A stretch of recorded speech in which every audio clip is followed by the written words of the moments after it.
This is Meredith for Real, the Curious Introvert, and I'm Meredith. Here we explore taboo questions through nuanced conversations. Sometimes they're the questions people think but don't ask out loud, and sometimes they're questions that fly under the radar, veiled by cultural hypnosis. My mission, and yours if you choose to accept it, is to inspire curiosity within yourself and the world around you. Each episode is different, so bring your ADD and your earbuds and have a look around. Before we dive into it, a quick check, if you don't mind. Look to see if you're following me on whatever app you're listening on. If you're not, give that button a little tap. Okay, so today's episode explores two things that presumably should not go together: near-death experiences and science. My guest makes the case that the world we can see is not our only experience and shows the scientific evidence that the mind and consciousness are separate, and gives several stories that are just hard to explain away. We also dive into astral projection and terminal lucidity because, why not? In all seriousness, this episode is remastered from 2021, and along with his book, it totally changed my life. I'm no longer fearful of death, so I hope that you get a lot out of it as well. And if you do end up liking this episode, you'll like the one that I did with Diana Walsh-Pasulka about the intersection of religion, technology, and UFOs. That's episode 148. All right, friends, keep it curious. The big question: what happens when we die? Some people claim to know, not because they learned it in Sunday school, but because they died and they came back. Near-death experiences have been documented as far back as ancient Greece, but it wasn't really called that until the 1970s by, at that time, atheist Dr. Raymond Moody. My next guest was Dr. Moody's unlikely protégé. He was raised in a scientific household with no particular religion. His interest in near-death experience was a scientific one that started when an unconscious patient described in detail a conversation that he had with another woman in a different room. Despite the scrutiny of his peers, he spent the next 50 years collecting, cataloging, studying thousands of modern accounts of near-death experiences. Today, he's going to share how science supports the idea that the world we can see is not our only experience. Open-minded skeptic, cozy with contradiction, been using a Bunsen burner since elementary school, Dr. Bruce Greyson. Welcome to the show. Thank you, Meredith. I'm very happy to be with you today. So the mind and the brain are not the same. Can you help us understand that? I can try. I can try as well as I can understand it. I was taught in college and in medical school that the mind is what the brain does, that the brain creates all our thoughts and all our feelings, all our desires. And, that was just accepted. And that's what I believed until I started my psychiatric training. And then, as you mentioned, I was a few weeks into my training and I was asked to see a patient in the emergency room. And she was totally unconscious. I could not arouse her. So I went to another room where her roommate was waiting. And I talked to the roommate about what was going on in the patient's life. Then I went back to see the patient who was still unconscious. And I arranged for her to be admitted to the intensive care unit overnight. And I went back to see her the next morning. When I did that, I started to introduce myself, and she stopped me and said, "I know who you are. I remember you from last night." Well, that didn't make any sense to me. So I said something like, "I thought you were unconscious when I saw you last night." She said, "Not in my room. I saw you talking to my roommate down the hall." At this point in my life, I had been an atheist raised in a scientific household where the material world was all there was. What you see is what you get. And what she said made no sense to me at all. As far as I could tell, the only way she could have done that is if she had left her body and followed me down the hall. And as far as I know, I was my body. How can you leave it? It makes no sense. So she saw my confusion and started to tell me about the conversation I had with her roommate, where we were sitting, what we were wearing, what I asked her, what she responded to. And finally, she said, "And you were wearing a striped tie with a red stain on it." No. I had stained my tie just shortly before I went down to see her in the emergency room, and I covered it up with a lab coat so no one would see it. But when I was talking to her roommate, it was a very hot Virginia evening. I unbuttoned my lab coat for like 10 minutes so I wouldn't sweat so much. And that was the only time that stain was available. And somehow she knew about that. It just blew my mind. I couldn't imagine how she got that information. But I was there to help her, not help myself. So I had to push my feelings out of the way and just dealt with her. And as I tried to think about this the next few days, the only way I could make sense of it is if someone was playing a trick on me. Maybe the nurses had colluded with her. It just made no sense. And it wasn't until about 5 years later that Raymond Moody wrote his book, Life After Life, in which he gave us the term near-death experience and described what they were like. And I realized for the first time that this story the patient told me was not just one isolated event, but was part of a much larger phenomenon. It still didn't make any sense to me, but I was raised as a skeptic and as a scientist, which means you don't run away from things you don't understand, you move towards them. So I started collecting cases, and now 50 years later, I'm still trying to understand them. I love what you said about when you don't understand something, you don't run away from that. I just love that to my core. I think that's so incredible. And I love the advancement potential for science that mindset gives us. So what a gift that woman, probably not on purpose, did that. You know, she picked the right guy. So do we have any scientific evidence that our consciousness exists outside our physical bodies? Yeah, we do. In many, many near-death experiences, people say they left their bodies and they saw things from an out-of-body perspective that they couldn't possibly have seen. Let me give you an example of this.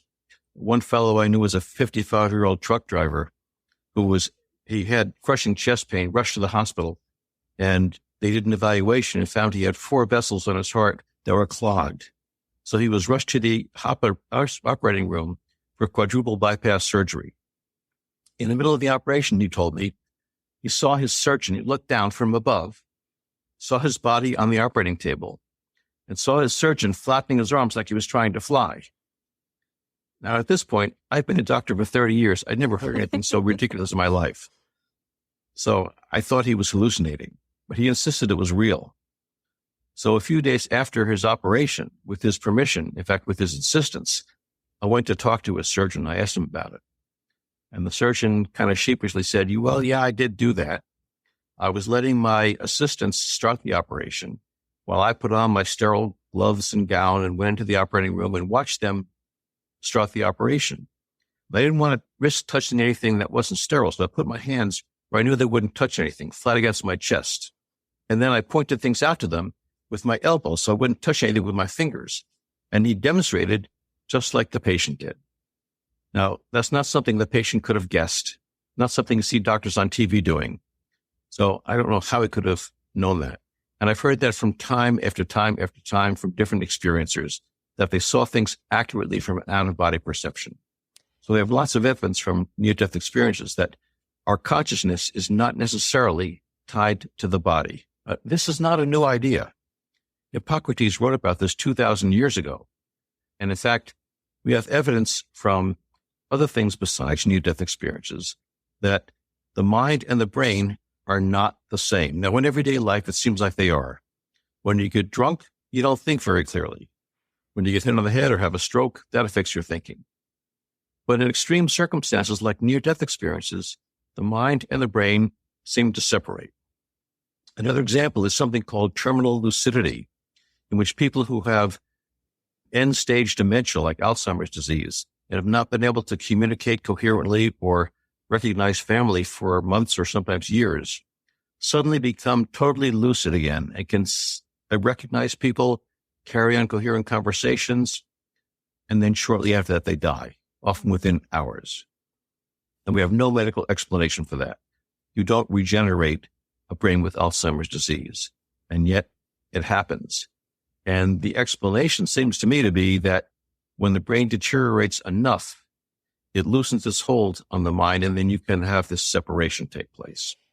I found that so fascinating, both in your book and just other, resources researching for this episode, because especially when it came to the John Hopkins studies done for psychedelic research, because you would think that that would, well, light up the brain, and they found, you would obviously be better at explaining this than I am, but I think you know what I'm referring to, where the quieting of the brain, for lack of a better way to explain that, it like heightens this other lesser study, harder to measure aspect of it. Right. We always assume that psychedelic drugs work by stimulating the brain to hallucinate. But work done at Johns Hopkins with psilocybin and at Imperial College in London have consistently shown that the more elaborate mystical experiences with psychedelic drugs are associated with a decrease in brain activity and a decrease in the connection between different parts of the brain. Almost as if, again, the brain is loosening its hold on the mind so that it then can experience all these things. Aren't humans incredible? Doesn't it just, researching all this, just make you feel like we're such a mystery? We think we know so much, but we really don't. And it's kind of exciting. I loved what you quoted in the book. It was science historian Thomas Kuhn, and he said, scientific advances come about when a new fact is discovered that can't be explained. Exactly. And when you shared the story about the woman and your spaghetti stain on your tie and the man observing himself in surgery, I was thinking about those again, running them through my brain and realizing that these were not near-death experiences in a sense because they weren't dead. But when I went down the rabbit hole of research, I learned that this was called astral projection. And then that led me to the CIA's report. What was it called? They just released a report just saying that they were studying the phenomenon for altered state of conscious for the purpose of psychic spying during the Cold War. And I forget what the name of the report is, but have you have any insight into this particular feature of the experiences that you've collected? Yeah, the military, they call this project the Stargate Project. And they actually trained some people on how to leave their bodies and view things from at a distant location. So they could sort of spy on, at this time, it was the Russians. And they had some success in that, but they ultimately decided, if you can believe what the report says, that it wasn't accurate enough to keep funding. So they stopped doing the research into that, if you believe the reports. You've said that twice, so you don't believe the report. I don't know. Well, it's a fascinating area, and there's, I think, a school that studies this as well. There are many schools that study this. My University of Virginia, is the only one that has an academic group in a medical school that's devoted to studying this. But there are independent schools all over the world that study astral projection or other phenomena like that. Yeah, it's pretty incredible, but hard to measure. And so I am curious about your thoughts of measurement tools. How do you measure scientifically these cases? And what tools of measurement do you feel like the future may have? Maybe you've heard someone's working on that would be really helpful for getting more data around and measuring around these sorts of things. Well, we started studying this phenomenon, near-death experiences, by just collecting stories. And that's really how all science starts. You collect anecdotes, and then you find patterns when you get enough of them. So we looked at patterns that were consistent across cultures, people in different religions, different cultures, different centuries. And we found a lot of consistent features that were the same among near-death experiences, no matter where you were, no matter what you believed. Things like leaving the body, having a tremendous sense of overwhelming peace and well-being, going through a tunnel to some other non-physical realm, encountering other entities that you may interpret as being gods or deceased loved ones. And these are consistent across cultures. So we developed a scale to measure this, and we have applied that to thousands and thousands of people. It's been translated into 20 different languages now and used around the world. And that's a basic tool for studying the near-death experience. Now we can then correlate the scores on this scale with physiological things going on in the body and in the brain at the time of the experience, or with the after effects, how this experience changes people's lives, And for me as a psychiatrist, that's one of the most important parts of this feature of this experience. People are never the same after a near-death experience. And you're being humble. You said we created a scale. I know you created the scale. Yes. And I know people call it the Greyson scale, but you don't care for that. You call it the NDE Right. scale, correct? Right. Yes. Right. But I love how the NDE scale, from what you just described, it sounds a lot like scales for measuring like depression and, Yes. things that you can't literally take a tape measure to, but you measure the features. Is that kind of how you got inspired to set up those measurements? Right. As a psychiatrist, I'm familiar with these scales for measuring emotional states like depression and anxiety. And I've kind of modeled it after that. We can look at what's going on in the brain at the time of the experience and maybe develop eventually some other markers of the experience. The fact that the brain doesn't cause these experiences doesn't mean that the brain doesn't permit it in some way. You need to alter the brain in order to allow these experiences to take place. Have any controlled experiments been done maybe with the help of psychedelic drugs? Not with psychedelic drugs per se. That may be in the future. But people have tried to place hidden targets in rooms where people are likely to have near-death experiences, like the intensive care units of hospitals. And the idea is that when people then have an out-of-body experience during a near-death experience, they may see this hidden target and be able to report it. And so far, they have not produced any results. When you investigate individual experiences and separate the scientific process from investigating, the actual incident, Mm-hmm.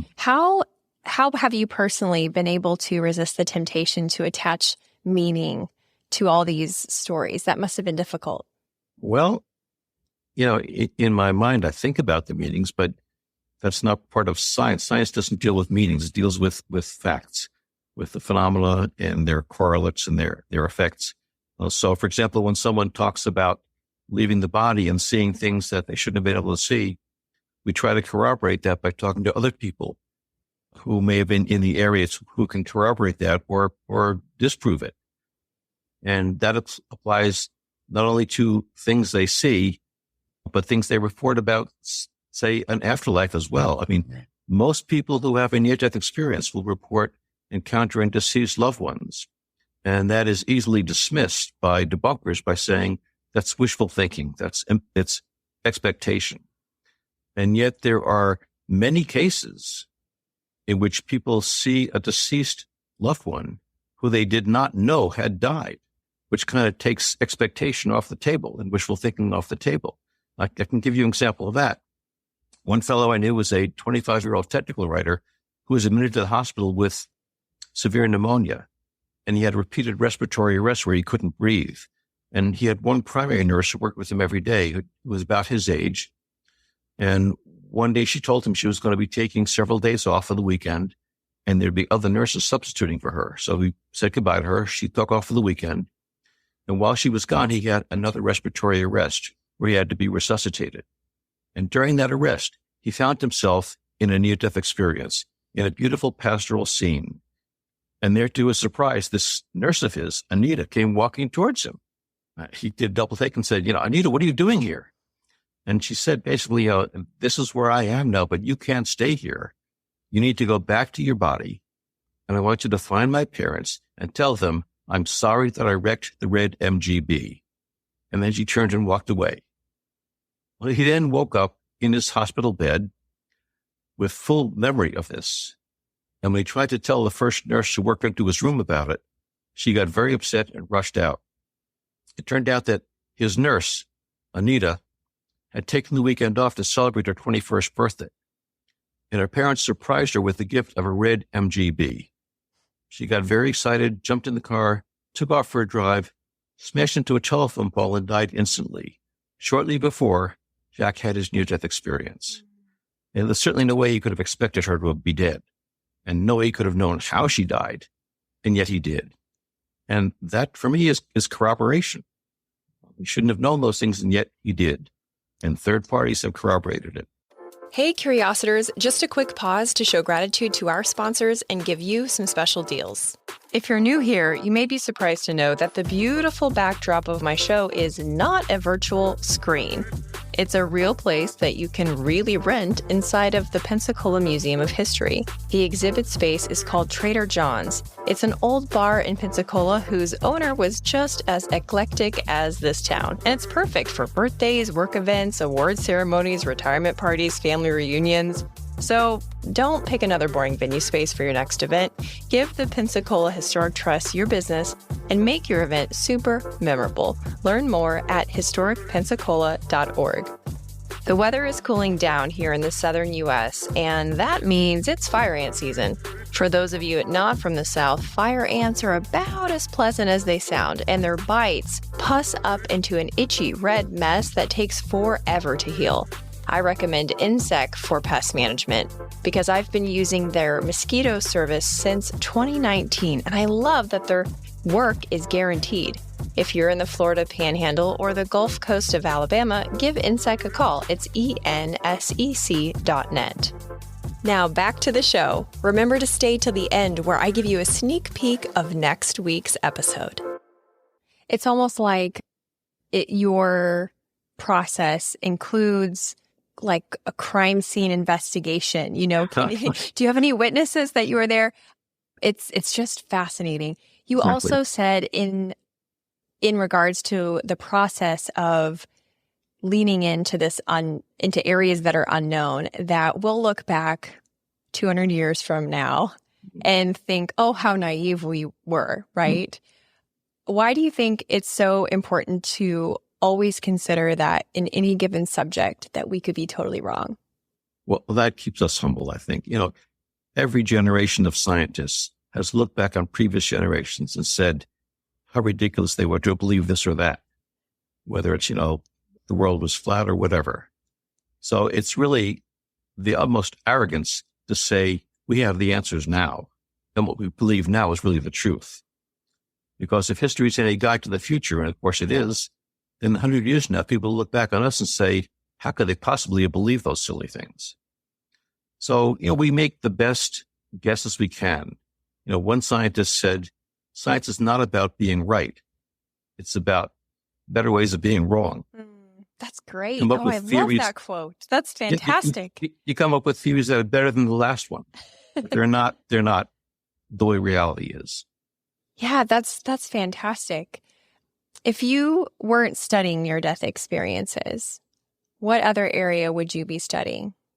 Well, I'd probably be studying mental illness. That's what my bread and butter is for the last 50 years. I've made my living by treating psychiatric patients. And if I hadn't come across near-death experiences, I would have been studying mental illness, which is what I started out doing, and looking at the brain correlates of mental illness. Have you come to any personal conclusions about what happens after death that you are okay to share? When you ask a near-death experiencer to tell you about their experience, they almost always start by saying, well, there just aren't words for it. I can't express it to you. So we researchers then say, great, tell me about it. So we know we're forcing them to distort it. And they rely on metaphors to tell us about it. So, for example, people all over the world will talk about seeing this warm, loving being of light. And if you happen to be a Christian, you may say that was God. If you're a Hindu, you won't use that word. So people put cultural or religious labels on what they experience.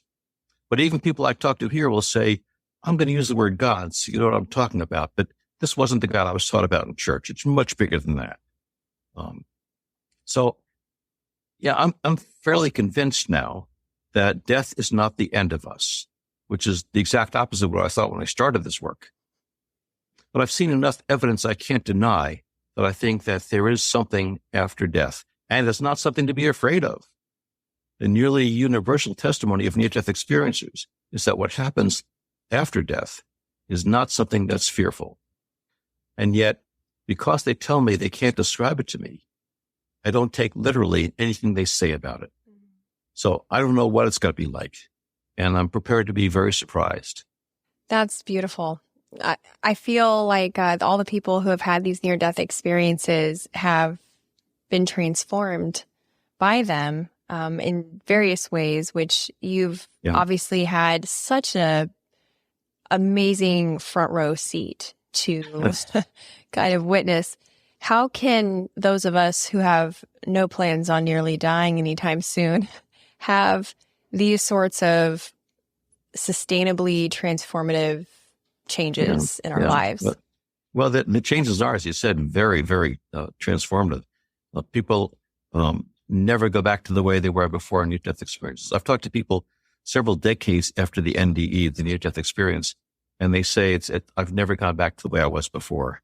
They become much more spiritual, and by that I mean more connected to other people, to the universe, to the divine, to nature, and less concerned with things of this world, physical, material goods, power, prestige, fame. So things that we think define us, your gender, your age, your political affiliation, your religion, are totally meaningless to these people after a near-death experience. And they become much more spiritual. And because of that, they recognize kind of the divine in themselves and in everyone else. And they treat people differently. And they basically treat people the way they would want to be treated. This is the golden rule, which is a part of every religion we have. Do unto others as you would have them do unto you. But they tell me that for them, it's no longer a guideline you're supposed to follow. It's a law of the universe, the way gravity is for us. You can't avoid it. And this is the way it is for them, that you can't hurt someone else without hurting yourself. And this dramatically changes their lives. I've known people who were in violent professions, career police officers, military officers, who had a near-death experience and could not continue their career. They could not shoot someone, even if they, quote, deserved it. Mm-hmm. So they had to change careers and do something else. And most of them end up going into a helping profession, teaching, social work, clergy, something like this, healthcare. Now, their lives are never the same. And sometimes that causes problems for them. They have to start new careers. Sometimes marriages break up. It's interesting that we have all these documentations of near-death experiences from ancient Greece. I mean, far, far, far long ago. And it's evidenced, obviously, in the documentation of these events, but also in, as you said, every religion has this conclusion that we should treat each other with love and respect. The golden rule is often, we refer to it in the West. I love that you said recognizing the divine in each other. I have a friend in India that says that a lot. It's just beautiful. But God, what happened? Like, why do we keep having to learn this? And that makes me wonder, has this never been put in one place at one time? And if not, how extra special is it that you took the time to write your book so that these stories can live all together in one place and remind us in lots of different religions and lots of different, geography, gender, everything, that this is like a common theme and that we should continue to learn from it. So I think that's really special that you did that. I don't know if this is the first time that these have ever been collected in one place, but if it is, kudos to you. No, it has been done before. But like I said, most religions teach this, and many spiritual traditions have developed techniques to get this type of, quote, enlightenment. Various meditative techniques, for example. Some religions have tried psychedelic drugs to get there. Mm-hmm. But what we found is that just learning about near-death experiences can also help you absorb some of these same changes. There's an organization called the International Association for Near-Death Studies, IANDS, and their website is iands.org, and they provide a wealth of educational information about near-death experiences and have an online national conference, which actually takes place over Labor Day weekend. So if you go to the website, you can find out about that. There's also a lot of evidence that just reading about near-death experiences can give you some of the same transformations. And that's partly why I wrote my book after. That is honestly the perfect segue to promote your book. I really did. I enjoyed this so much. It is such a gift. Thank you so much for all of this hard work. 50 years of research and collecting stories and cataloging and making sure they're legit. These are, vetted. Can you share with people where to purchase your book and any other resources you want the listeners to know about before we wrap up? You can purchase the book anywhere books are sold, certainly Amazon, Barnes & Noble, et cetera. They all have it. You can also find out more on my website, which is brucegreyson.com. That's Greyson with Greyson. There's a lot of information there about the book and about near-death experiences in general there. Perfect. Thank you again a ton. That was amazing. My pleasure. Thanks for listening. If you liked this episode, you'll also like the one I did with Diana Walsh Pasulka about the intersection of religion, technology, and UFOs. That's episode 148. Stay tuned next week when I talk with a microdosing mentor exploring the question, could psychedelics heal trauma for good?